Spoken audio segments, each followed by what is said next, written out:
Hey there, Writer Rebels. Join me today while I talk about some tips on how to get your newsletter started and how to make it more efficient and effective.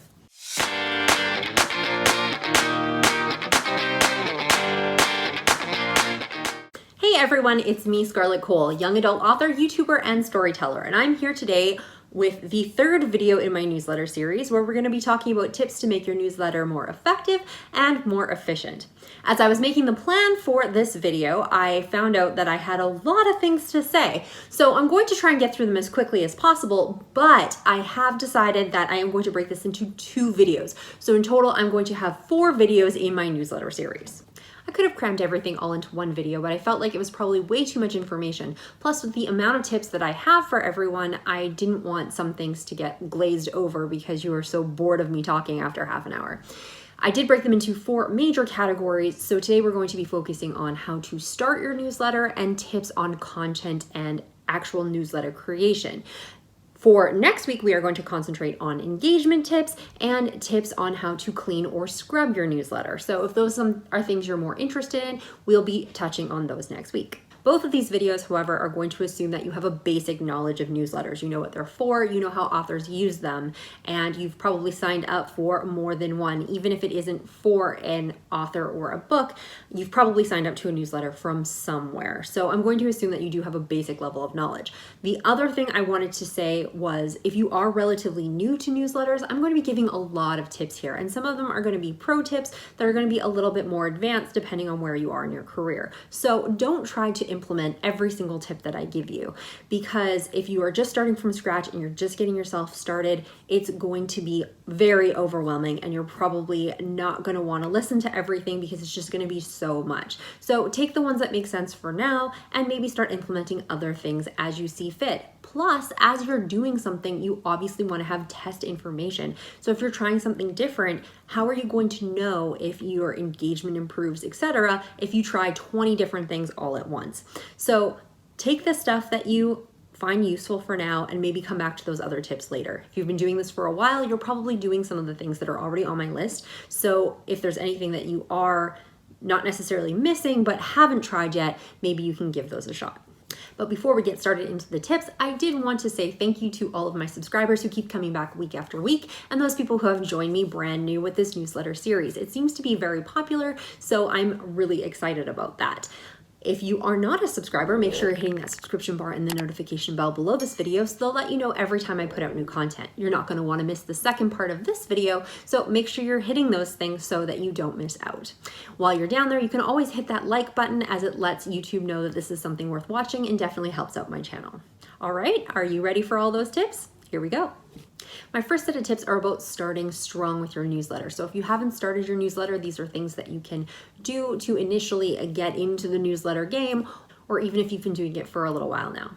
I'm a very strong believer at starting how you plan to continue. I know plans change, your career is going to change, you might end up writing a different genre, you might end up being way more popular than you anticipated. You may end up being way less popular than you anticipated, and plans may change, as well as your publishing schedule may change. However, if you are starting out in the place where you think you're going to go, you have a better chance of gaining trajectory, assuming those plans go to order. Things can always change and you can always update them as you go, but starting in a place where you're happy rather than creating yourself problems for how you plan to start is going to make things a little bit smoother to start out with.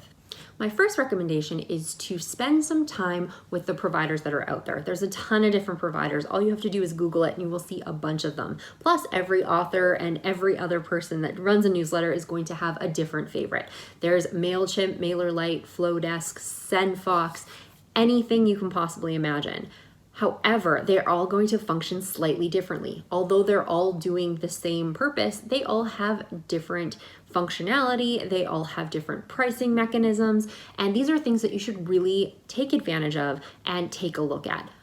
The one thing they do have in common is that most of them will allow you to sign up for free for at least a maximum amount of subscribers. That's going to change depending on which one you're dealing with, but it will allow you to go in and try out the software to see which ones work for you.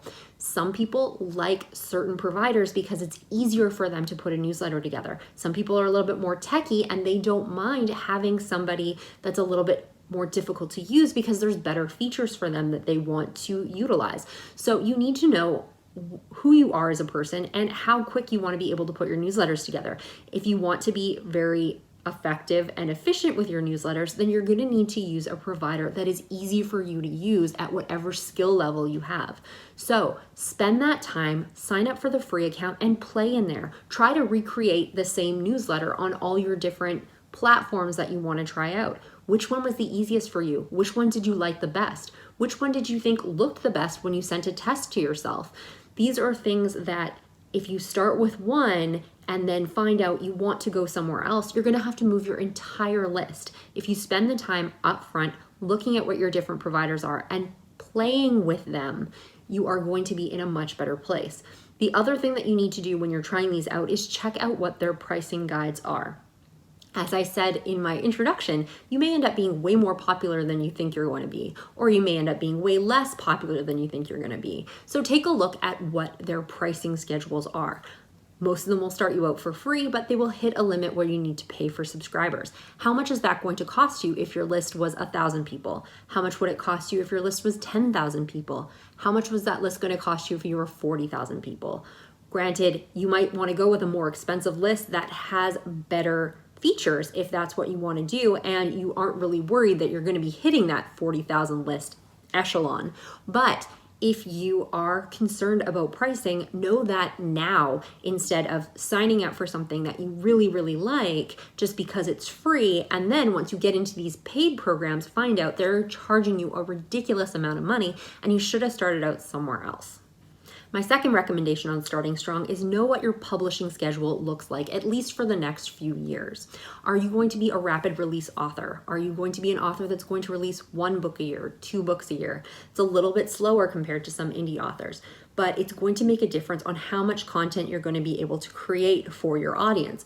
If you're not releasing very quickly, you might not want to send out a weekly newsletter, because if you only have, let's say, a book every 6 months to talk about, how much content are you going to be able to generate from that one book? Maybe you have a really strong backlist and you haven't started in with your newsletter yet, and you have a lot of stuff that you can tell them. Well, then maybe you want to do it a little bit more frequently. If you are a rapid release author, or you just release relatively quickly, you might have books coming out very, very often. So if you only sent out a newsletter once a month, that may not be enough, as you probably might have 2 or more releases within a month's time. So you're going to want to be alerting your audience to that as much as humanly possible. If you have several releases within a month and you're only doing a monthly newsletter, you might have a super long newsletter because you have so much to tell them. This can be a little bit of a burden, first off, because they may not read all the way through and get all of your updates. And secondly, you may feel intimidated going in to do that newsletter all the time with so much information that you're going to need to pack in there. But there's a few things that you definitely want to consider when you start this: is how often you're going to be publishing, how much content are you going to be actually be able to produce, and what actually fits into your schedule. Just because you're producing books really, really quickly doesn't necessarily mean you have time to do a newsletter. If you are a full-time author, it's going to make a big difference versus somebody who only does this part-time. So you need to be honest with yourself at what you can really commit to. Don't commit to once a week when you're really a once a month kind of person. And don't commit to once a month when you know you're going to need to be updating more than that. Obviously, these things can change. If you start publishing more, you might want to send out more newsletters. But I do find it is easier to go faster than it is to go slower. And maybe it is just a mental game, but if you've promised people that you're going to be sending out a newsletter once a month, when you get to the point where you're not sending out that newsletter for whatever reason, you tend to feel guilty or like you've dropped the ball somewhere. If you're trying to do this once a week and you can't do it, you're going to feel really bad a lot of the time. This will depend on your personality, obviously, but I find a lot of people do feel bad when they don't send out their newsletter. So if you are overcommitting to something that you shouldn't have committed to in the first place, it's just going to be upsetting and shameful, and you're going to quit your newsletter. So set yourself up for success by being realistic on what your publishing schedule is, what kind of time you have, and what you're really willing to commit to. A few extra things on publishing schedule are that, first off, if you have to skip one, it is not the end of the world. Yes, consistency is always the best when you're building an audience. They will tell you that on any social media platform, publishing schedule, whatever. Consistency is always a great thing for building an audience. But if you have to miss one now and again, you just don't have anything to say, you're too busy, it happens and it's going to be okay. Just don't really try not to make it a habit. I also know some authors who don't use their newsletter regularly. They use it as more of an alert system, which I'll talk about a little bit later, and they don't want to banter with their audience. They just want to let them know what's going on. Even if you are only doing that as letting people know when releases come out, do try to make sure that you are sending out at least a few newsletters a year. That way, your audience is still going to stay somewhat engaged, even if you don't have a full release to give them. If you have to go less than a month, that's usually not ideal, but if this is the way that you have to run it because that's what makes sense for your life and that's what makes sense for your publishing schedule, just make sure that you are trying to get at least a couple of in a year to keep those newsletter people engaged. If you don't send them a newsletter for forever and then all of a sudden you send one out about a brand new book, they're not even going to know who you are at that point. So just make sure you're trying to make at least some sort of contact within the year if you're going to be doing something that minimal. And my last tip about starting strong is relating to building community. A lot of people want to build a community around them and their books, which is a great thing to do. You want to have a fandom, you want to have those people. So for me, for instance, I have Scarlett's Rebel Readers. That's how I refer to my newsletter. That's how I refer to my Facebook group. Anybody who is joining my communications, they are Scarlett's Rebel Readers as opposed to my newsletter list. It makes it a little bit more personal, it makes it a little bit more exciting, and there's a lot of authors that like to do that. However, I have seen some authors brand it around their particular book or the series that they've started with. You need to remember that you're probably going to write more books. So what is an example of this? Let's say you have a series, and in that particular series, the group are called Hatchlings. Let's call them Hatchlings. So you are Harriet's Hatchlings. That's cool if that's what you're going to continue with. However, if you move on from your Hatchling series, you probably want to encompass those other books. So coming up with a brand or a name that's going to be a little bit more encompassing, maybe something referring to being magical or sci-fi or whatever, is going to be a little bit easier as your brand and your books change over time. If you are only writing in that series forever, then that's probably not a big deal. But most people will write more than one series, so you don't want to just tie yourself down to one particular type of character or the world that those particular books live in, unless this is something that you can brand across your other series as you go. So those are all my tips on starting strong. And so my next set of tips are related to content and form of your newsletter. So the first tip about content and form is essentially you need to read newsletters. Do your research. When I first started, I signed up to every newsletter that I could. I have kind of changed how I do that now that I understand how newsletters work and that some of those authors may have paid for me to be on their list when I was really just doing research for myself as opposed to being involved with their books and being engaged with their work, which is really what they're shooting for. So I don't tend to do that anymore. I will, however, if anybody offers a link to their newsletter on a different social media platform, you will bet I am checking that out. Plus, I definitely stay on the newsletter list of those authors that I am definitely interested in. However, if I ever see a builder coming out or a contest where you can enter to be on like 100 different newsletter lists or 10 different newsletter lists, I'm being dramatic, and you have to sign up for those for extra ballots, those are ones that I tend to sign up for. And the reason I will do that, I'm not really expecting to win the contest. It's basically because most of the people who are signing up for those builders know they're going to get a ton of different subscribers, but most of them are not going to stay with their list. I try to unsubscribe to things that aren't serving me, so I will get off those lists as quick as possible, but it's usually not as detrimental to the author because they're expecting to get like 1,000 subscribers from this promotion and that 800 of them might be coming off their list. So when it's something like that, I kind of take advantage of it a little bit, but I tend not to sign up for author newsletter lists or stay on them for a long period of time if it isn't something that I'm interested in. I have, however, found some really great authors this way, so it is something you can try. But you also want to make sure that you're looking at newsletter lists between different genres. Just because I write young adult paranormal doesn't mean that I'm not looking at other newsletters, especially since I read other genres. So, I'm looking at steamy romance. I'm looking at thriller newsletters, because some of the stuff that they're doing in those areas, you can mold it and change it to your audience. And it isn't something that everybody in that space is doing, because it tends to be a romance thing or it tends to be a horror thing, but you can make it whatever your thing is. My next suggestion is also to make sure that you're continuously researching providers.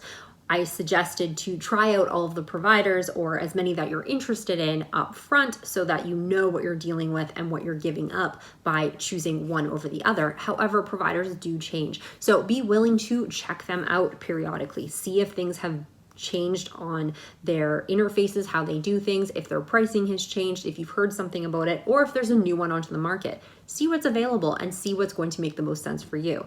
Just because you picked one and you think it's the best choice, in 5 years, it may no longer be the best choice anymore, especially since things do change. There are providers who will change their pricing and things like that to the detriment of the people that are using it, as opposed to a positive. So make sure that you are looking at the other providers on a regular basis and knowing what's out there to make sure that you are making the best investment possible for your newsletter list. But when it comes down to actually making the newsletter, one of my best suggestions is to create a template. So most of them will allow you to do this within the interface itself, but even if it doesn't, you can create one in like Google Docs, or just even knowing exactly how you're going to lay things out. First off, if you can do it within the interface, you can associate any branding that you have, any particular colors that you like to use. You're going to be using them consistently every time. That way, when somebody opens up the newsletter, as much as you probably like to just change it up and make it interesting, by keeping consistent colors and patterns, when people open that newsletter, even if they don't really read who it's from, they're going to know who it's from, because it's going to look similar and consistent with the emails they have received in the past. So branding is definitely something that you can use in your newsletter, and is a great tool for keeping people engaged and understanding who this information is coming from. If you're kind of all over the board, they don't really understand what you kind of stand for, but having a consistent newsletter, they're going to know what to expect and where things are going to come from that particular author. In terms of the template itself, you can figure out exactly how you're going to place things. So if you are participating in newsletter swaps, are you going to put them at the beginning or at the end of your newsletter? If you are participating in various different signings, are you going to put that up front, or are you going to put it in the middle? And I tend to create a template with all of the possible sections that I could have in my newsletter. So swaps that I'm doing, events that I'm going to, a new release, a cover reveal, all that sort of stuff. And then I just weed out the things that I'm not going to be using in this particular one. It makes things a lot simpler for you, because you can look at those categories and figure out which information that you need, especially if you're in a hurry putting your newsletter together. You know which buckets you need to fill to get this newsletter out, and you don't forget anything. Plus, it allows you to have everything already set up, and then you just have to tailor it for that particular information relating to that particular title or event or whatever it is you're doing. My next piece of advice is to use that template and pre-populate your newsletters.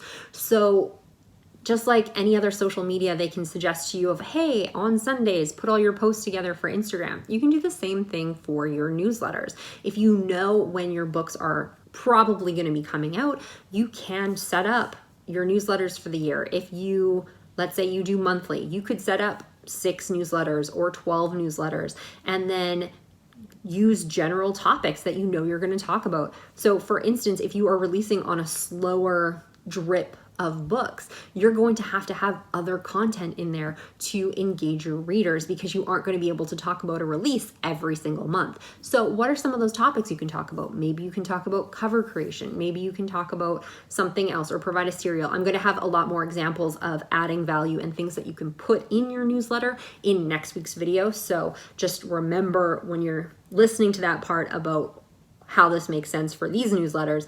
And you can do that. If you are sending out a newsletter every single week, then you might want to populate a month's worth of newsletters and get the basic greeting put in there and certain things. Or if you know what your newsletter swaps are, a lot of people who do swaps will book them out up to 6 months in advance. You can put that information in there ahead of time. So when you go in to do your newsletter, it's not going to take you nearly as long because you spent the time up front. Even if you can't manage to plan that far ahead in advance, you can always pre-populate the one coming up. This one trick I find helps me out so much. So every time I know I have something coming up for my next newsletter, I go into the program and I put it in right away. I set up a swap, I put it in right away. I have something I know I'm going to say, or I got my cover back and I know there's going to be a cover reveal, I put it in right away with the text. So when it comes time to actually send out my newsletter, like 75% of it, if not more, is already created in the email. So I'm not struggling to find things or trying to remember what I was supposed to include in there because it's already there. A lot of people will spend a lot of time writing down, oh yeah, I have this swap, I have to find this image, I have to find this, I have to do that. And they'll end up doing it the night before or 2 days before. If you put it in as you think of it and as things are moving throughout your month, or your week or however long, it's going to be so much faster for you when you come down to go to your newsletter because you'll just have to add a few little details, proofread, and then you're ready to go.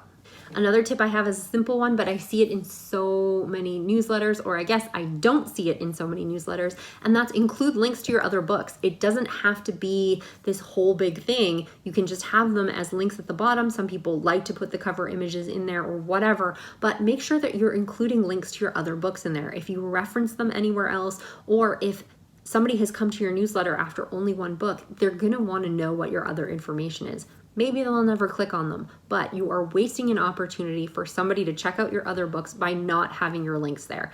Doesn't have to be big, doesn't have to be complicated, but put the links to your other books in there.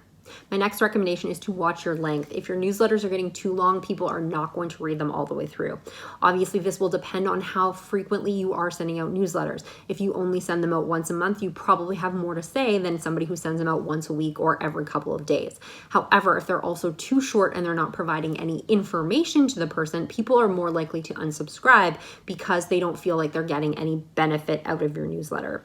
A lot of this will come back to whether or not you are releasing newsletters on a schedule that makes sense for your publishing schedule. But if you are, make sure you're not going too far with your length, or you're not keeping it too short and impersonal, because then people aren't going to be interested in it and they're either going to unsubscribe or just ignore it, which isn't doing you any favors either, because you may be paying for that subscriber who isn't reading your content. Now, these next two tips may seem slightly contrary, but the first one is you want to give your audience a reason to open your email, so make sure you're spending time on your title.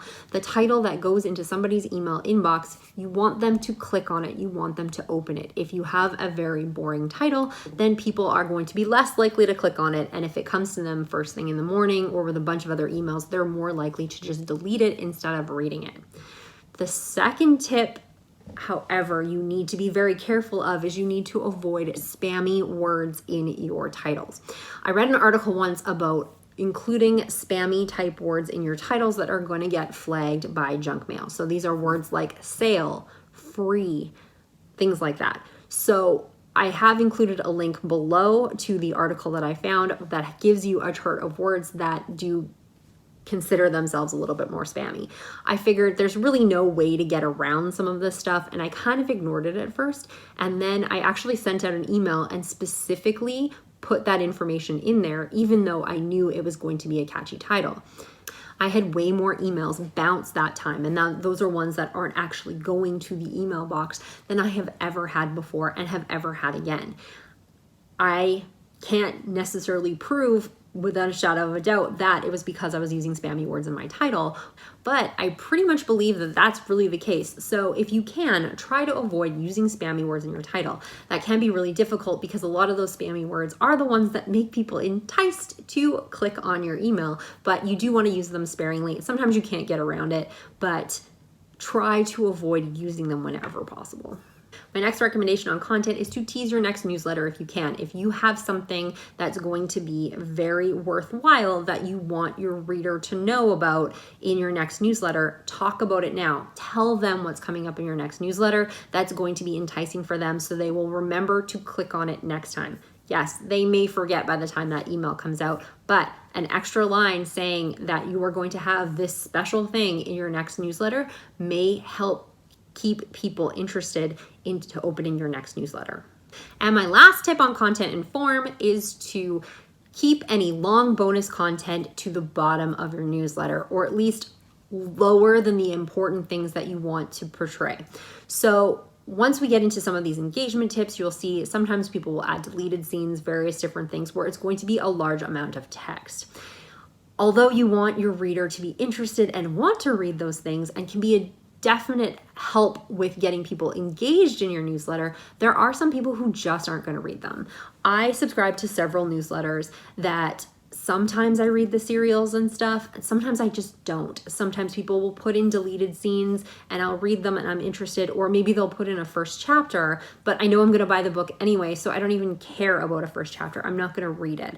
And when people see these long blocks of text, they're more likely to turn off and delete or move on from that email. If you haven't put the key things you want your reader to know above that text, they might not get to them.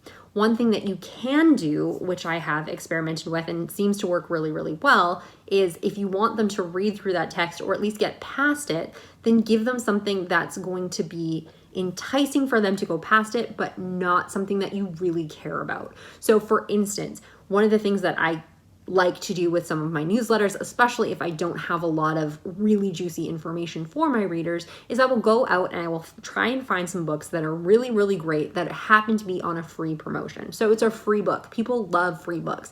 And I will tell them right up front that at the bottom, there's a free book.